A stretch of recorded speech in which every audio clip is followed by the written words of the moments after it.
Genius. Pure genius.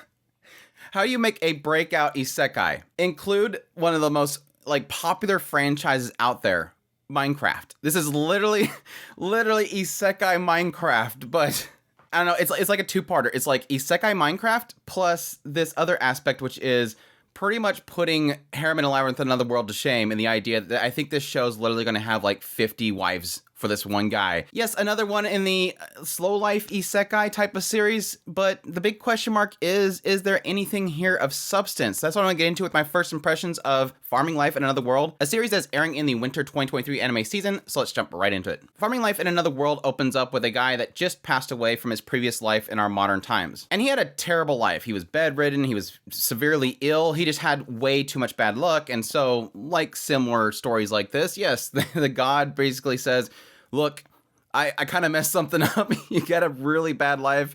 I'm going to give you a really fresh reincarnation. Is there anything you want special about it? I'm going to do my best to make sure that you have a really nice next life. And this guy's like, well, I watched a lot of this farming channel and I really like farming, so maybe a life enjoying farming, I guess. And so this creator basically calls up his buddy god and he's like, oh yeah, okay, I'll make sure this happens.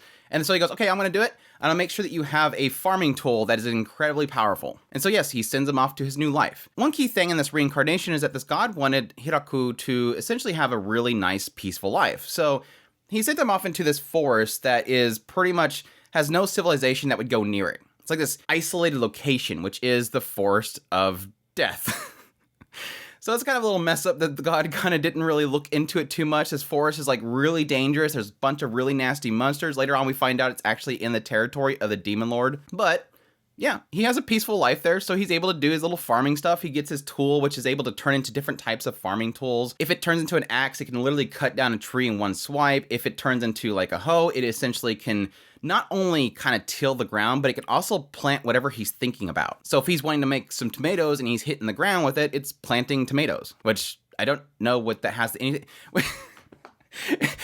Things are starting to fall apart already. I'll get to that in a minute. But yes, over time, he kind of builds a fortification around it. He builds houses and huts and different crops. He finds water. Eventually, some dogs stumble upon him, which he helps them out and ends up having a bunch of puppies staying there. Then a spider follows one of the puppies back home, and that spider is able to create not just cloth, but also do some really good embroidery. And eventually, this spider becomes his lookout tower, and it notifies him that there's something nearby. He goes to see, and it's this girl, Rurushiru, and which is a vampire who is currently researching medicinals. And she apparently is fleeing from the nobles. And honestly, Hiroko at this point is becoming very, very lonely. So very rationally, he basically tells her, please stay here, don't leave. And she was already kind of looking for a place to stay and to hide away for a little bit. So on one hand, she's kind of okay with the idea because she's looking for a place to stay and he's got some nice crops and really good food there.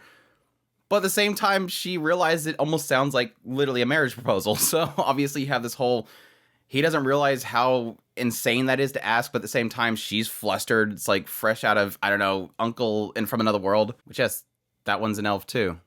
Anyways, and over time you have this angel, Tia. She's looking for Rue, so she ends up finding her there, and she decides to stay because Rue asked her to stay.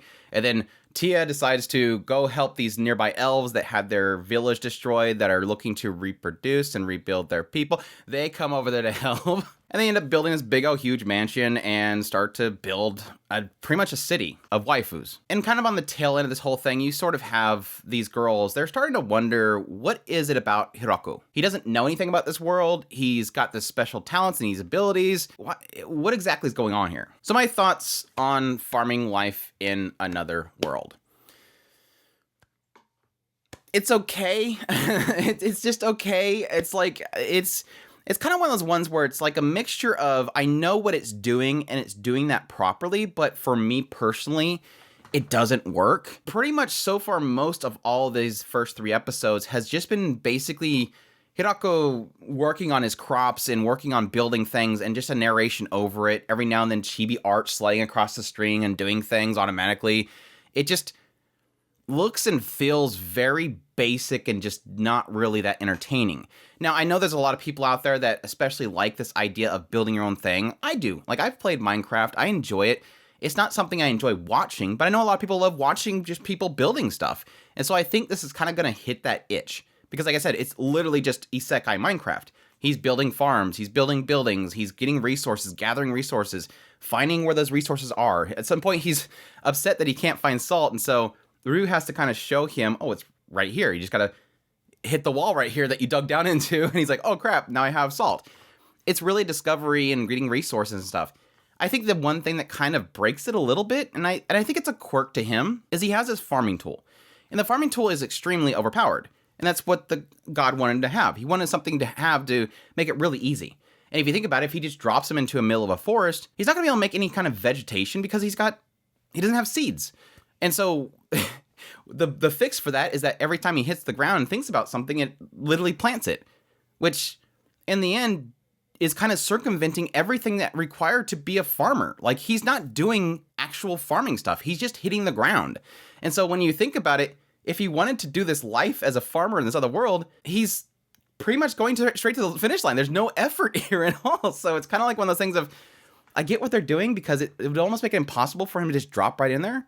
But shouldn't he at least find the seeds, find a trader that would give him the seeds so that he can plant his own stuff and then build off of that? Why is everything sort of made easy for him? I mean, I understand them making it easy for him because he wants them to have a nice new life, but wouldn't this guy be upset at the idea that it's too easy? It's like easy mode. He's not actually doing much effort. Going through the efforts of really kind of tilling the ground and making it very fruitful is a very difficult and very long-term plan. It's not as simple as you drop into the middle of forest and bam, you make it. And you especially don't make a farm under a gigantic tree because you're not going to have much sunlight to hit the plants. I'm getting too in the weeds. Obviously, this is a relaxing, chill show. This is slow life isekai. It is enjoy your next life. Have fun. Similar to things like, I've been killing slimes for 300 years and maxed out my levels. That was you've been reincarnated because your previous life sucked. Have fun. Enjoy things. And so I fully understand that. And it definitely has that aura to it. Yes, every now and then you'll have a moment where he goes, crap, how is things going to pan out here? We have winter coming in. I'm going to be stuck in here. Hopefully I have enough stuff. Oh, I need to get fire. Otherwise I might freeze at night. There's every now and then he kind of starts to think something's difficult, but it's never really like life-threatening. The other aspect of the show is obviously the wives. We're going full on harem with this show. Based on the PVs that I've seen, I think he gets like, 20 wives in the bath with him at some point. This is going to be one of those shows.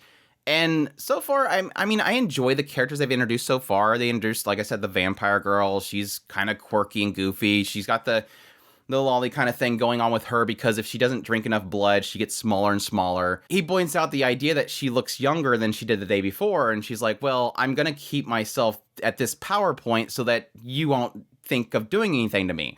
And I'm thinking to myself, yeah, but you just open yourself up to pretty much a massive audience of viewers. He might not care, but the entire audience cares. Yeah, it's got a little quirk there in her kind of drinking bloods. And like I said, she's technically the first one that's kind of introduced. The angel's been okay. She's kind of just showed up, and it seems like she obviously cares about Rue. And she pretty much, again, ushers in a whole bunch of elves. And they're basically that we need to reproduce our entire village. So get to work. Wink, wink.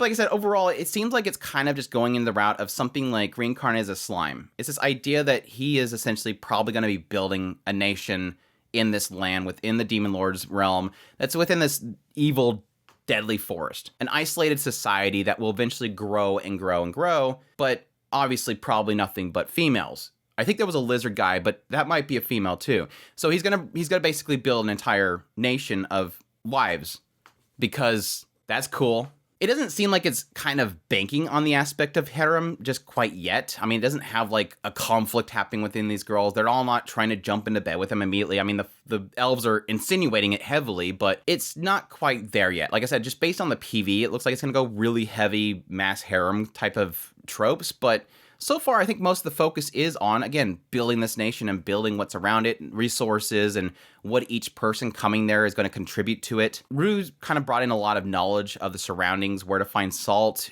Her main focus is medicinals, so he's going to start building medicinals. They're sort of insinuating with Tia that she's going to be more of a ambassador, possibly, somebody that goes out and gets people and brings them in and maybe talks to other nations. So there is a little bit of curiosity there, and that they might have an actual system build up with each person kind of pulling their own weight. But yeah, like I said, overall, it's okay. Like I said, I think for the most part, especially a lot of the narration over just doing things just got really kind of boring. And I think it's mainly because it's so basic and yet so kind of circumventing the actual effort needed to do what he's actually doing. It doesn't really matter. It's just kind of like, it's in the same realm as a magician being overpowered and just showing off how overpowered he is. I get it. But it's not as if I want to see him go through the strenuous efforts of, again, tilling and enriching the soil and finding and purchasing seeds. It's, again, getting past all the really heavy stuff with it. But at the same time, it's not all that entertaining overall. And I guess that's my biggest issue. I think once Tia showed up, there was a pretty solid chemistry being built up. But overall, there's nothing really here special so far. And that's really sad to say within 3 episodes, because usually within 3 episodes, you've kind of established a really solid story and a hook. And I don't really have a hook so far. It's kind of, I guess, true to the nature of slow life in another world. It's taking its time. I guess in the end, I feel like it's just got too much of a vibe of wish fulfillment without any sort of hook. It's got a heavy sense of wish fulfillment. This idea that, yeah, everybody would love to be isekai into another world and get massive harem and just enjoy it. But again, there's no real hook here to really give you anything else. But yeah, that's my thoughts on Harem in a farmland in another world. If any of that sounds interesting, definitely check it out. I hope you guys enjoyed my first impressions. As always, if you did, make sure that like button down below, comment. Let me know what you think of the series so far. Are you enjoying it? Are you going to be checking it out? Let me know. I'd love to hear from you guys. Additionally, if you're new to the channel, make sure that subscribe button so you get all my content. I do news, reviews, first impressions, top list. If it's anime, it's pretty much here. Additionally, if you want to support the channel more, we have a Patreon link, a tips link, and a super thanks button down below. We also have a membership button down there. I greatly appreciate everybody that supports the channel, and y'all take care.